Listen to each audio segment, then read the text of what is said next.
जेठानी का मायका। राहुल और दिव्या की शादी को बस अभी 15 दिन ही हुए थे और वो अभी अभी विदेश से हनीमून करके लौटे थे, जो दिव्या के पिताजी ने उनके लिए बुक करवाया था। हनीमून से आने के बाद दिव्या सबको अपनी विदेश यात्रा के बारे में और अपने पिताजी के कारोबार के बारे में बताने लगी। गुड मॉर्निंग माँ जी। गुड मॉर्निंग भाभी। Good morning Divya. अरे बहू, ये हाथ में क्या लाई है? अरे माँ जी, हम विदेश गए थे ना घूमने, तो मैं आप दोनों के लिए गिफ्ट्स लाई हूँ। ये देखिए माँ जी, ये है आपके लिए ओवरकोट है। ये यहाँ जयपुर में ठंड बहुत पड़ती है ना, तो इसीलिए आपके लिए लाई हूँ। अरे ये तो बहुत अच्छा है, सच में। थैंक यू बहू, थैंक यू। भाभी, ये आपके लिए परफ्यूम है, विदेश का है भाभी। आपने तो कभी नाम भी नहीं सुना होगा इसका, बहुत महंगा वाला है। अरे दिव्या, इसकी क्या ज़रूरत थी लाने की, मेरे पास है परफ्यूम। अरे भाभी, आप नहीं जानती ये कितना महंगा परफ्यूम है, आपने तो कभी देखा भी नहीं होगा। मेरे पास तो काफ़ी परफ्यूम है, महंगे महंगे। एक्चुअली मेरे पापा बिजनेस के सिलसिले में बाहर जाते ही रहते हैं ना, तो मेरे लिए ऐसे एक्सपेंसिव गिफ्ट्स लाते ही रहते हैं। पर आपके पास तो एक भी नहीं होगा। आप रख लीजिए ये। ठीक है, मैं रख लेती हूँ ये। और हाँ, इस बॉटल को ना ऐसे खोलते हैं, मैं आपको बताती हूँ। आपने अपने मायके में ये सब कभी देखा नहीं होगा ना, इसलिए। अरे दिव्या। कावेरी दिव्या को कुछ बोलने ही वाली होती है कि सुरभि उसे रोक देती है और कावेरी कुछ नहीं कहती। पर सुरभि कहाँ चुप होने वालों में से थी। वो तो एक भी मौका नहीं छोड़ती थी सुरभि को ये जताने का कि उसके मायके वाले कितने पैसे वाले हैं और सुरभि के मायके वाले कितने कम है। माँ जी, भाभी, राहुल, यहाँ आइए। ये देखिए सब पापा ने क्या भेजा है, जल्दी से आइए ना। अरे वाह, इतना सारा सामान भेज दिया है उन्होंने तो। देखिए भाभी, मैंने कहा था ना, पापा जहाँ भी जाते हैं मेरे लिए ढेर सारा सामान भेजते हैं। अब हाँ हाँ दिव्या, बहुत अच्छा है सब कुछ। हाँ, आपने तो कभी ये सब देखा भी नहीं होगा ना भाभी, अच्छे से देख लीजिए, क्योंकि आपके मायके से तो ये सब आने से रहा। मैंने देखा है आपके मायके से कुछ नहीं आता ना, फिर कोई बात नहीं, आपको इसमें से जो चाहिए आप ले सकती हैं। अरे नहीं दिव्या, मुझे इसमें से कुछ नहीं चाहिए। हाँ दिव्या बहू, तेरे मायके से आया है, तू रख। सुरभि बहू को इसकी कोई ज़रूरत नहीं। अरे माँ जी, मेरे घर से तो इतना सब आता ही रहता है। अब भाभी ने तो ये सब चीज़ें कभी देखी भी नहीं होगी। ये देखिए भाभी, ये विदेश की कुकीज़ है, यहाँ नहीं मिलती।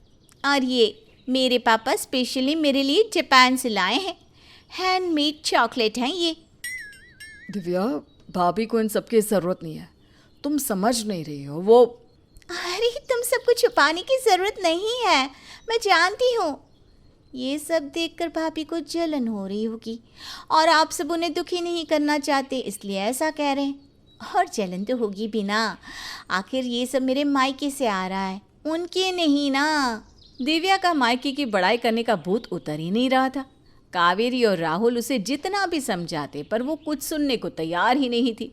उसे तो बस दिखावा करना था और सुरभि को नीचा दिखाना था बस।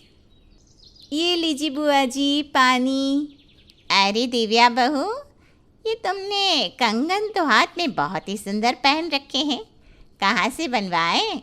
बुआ जी, ये स्पेशल सोने के कंगन मेरी मम्मी ने जयपुर के रजवाड़ी ज्वेलरी से बनवाए हैं। ये डिज़ाइन आपको कहीं देखने को नहीं मिलेगी, ये ना स्पेशल लोगों के लिए ही बनवाए जाते हैं। ये लीजिए बुआ जी नाश्ता। अरे बड़ी बहू, तुम्हारे हाथ सूने क्यों हैं? कहाँ है तुम्हारे कंगन? अरे बुआ जी, क्या आप ही कैसे सवाल पूछ रही हैं? भाभी के पास कंगन कहाँ से आएंगे? उनके मायके वाले कहाँ से दे पाएंगे सोने के कंगन? सबके मायके वाले मेरे मम्मी पापा जैसे थोड़ी ना होते हैं। ऐसी बात नहीं है दिव्या, मेरे पास भी कंगन है, मेरे पापा ने ही मुझे दिए थे शादी में, बस मैंने वो पॉलिश करने को दिए हैं। हाँ हाँ हाँ, पुराने हो गए होंगे ना, और इतने मजबूत भी तो नहीं होंगे, मेरे रजवाड़ी कंगन की तरह।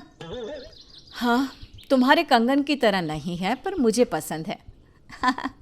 अब आए तो आपके मायके से ही है वो कंगन भी। अब हर कोई मेरी तरह लकी तो हो नहीं सकता। तो ये बात अच्छी है कि आपको वो कंगन पसंद है, वरना मेरी कंगन देख देख कर आपको दुख होता रहता। अगर आप कहे तो मैं पापा से कहकर आपके लिए बनवा दूं ऐसे वाले कंगन। नहीं, मेरे पास जो कंगन है जो मेरे पापा ने मुझे दिए हैं वो मुझे बहुत पसंद है। ठीक है, जैसी है आपकी मर्जी। दिव्या चाहे कितना भी सुरभि को नीचा दिखाती, पर सुरभि हमेशा शांत रहकर ही उसकी बातों का जवाब दिया करती थी। और दिव्या इस बात का फ़ायदा उठाती थी क्योंकि उसे लगता था कि सुरभि के पास उसे देने के लिए जवाब नहीं है, और इस बार तो उसने हद ही कर दी थी। यह देख दिव्या, इस दिवाली पे तू अपने मायके में ले जाना, उनके लिए तोहफे हैं। देख ले, अगर कुछ कम ज़्यादा लगे तो मुझे बता देना, मैं इसमें थोड़े और डाल दूँगी, ठीक है। और सुरभि बहू, ये तेरे मायके वालों के लिए गिफ्ट्स है, देख ले अगर कुछ डालना हो तो। अरे माँ जी, आपने भाभी के मायके वालों को मेरे मायके वालों जितने तोहफे दिए। क्यों?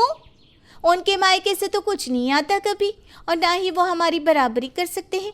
मुझे लगता है आपको उन्हें बस मिठाई ही भेजनी चाहिए। दिव्या बहू, इस बार तूने बहुत बड़ी बात कह दी है। हम सबको सुरभि ने रोक रखा था, इसलिए हम सब तुझसे कुछ कह नहीं रहे थे, लेकिन लगता है तुझे आज सच्चाई बतानी ही पड़ेगी। भाभी, ये लीजिए आपके कंगन, पॉलिश होकर आ गए हैं। ये आपके कंगन है? डायमंड के कंगन है? ये आपको किसने दिए? हाँ, डायमंड के कंगन दिव्या बहू, ये सुरभि के पिताजी ने उसे दिए हैं, जो तू इसे इतने दिनों से नीचे दिखाती आई है ना। सुरभि चाहती तो एक झटके में तेरा मुंह बंद कर सकती थी, पर उसने ऐसा नहीं किया। हाँ दिव्या, और तुम्हारे पिताजी जिस कंपनी में काम करते हैं ना, वो कंपनी सुरभि भाभी के पिताजी की है। उनके मायके वाले तुमसे कई गुना ज़्यादा पैसे वाले हैं। जिस परफ्यूम को लेके तुम उन्हें सुना रही थी, ऐसे परफ्यूम भाभी कब की यूज़ करके फेंक चुकी है। मैंने और माँ ने तुम्हें समझाने की कोशिश की, पर तुम समझ ही नहीं रही थी। आई एम सॉरी भाभी, मैंने न जाने आपको क्या क्या सुना दिया। मुझे माफ़ कर दीजिए, मैं समझ गई। असली दौलत ये तोहफे और महंगी चीज़ें नहीं, बल्कि आपका बर्ताव और संस्कार होते हैं। कोई बात नहीं दिव्या, तुम्हें अपनी गलती का एहसास हो गया, यही हम सबके लिए खुशी की बात है। अगर ज़िंदगी में किसी को आंकना हो तो उसे दौलत और शोहरत से नहीं, बल्कि उसके बर्ताव और संस्कार से आंकना चाहिए। यही तो एक इंसान की असली कमाई होती है।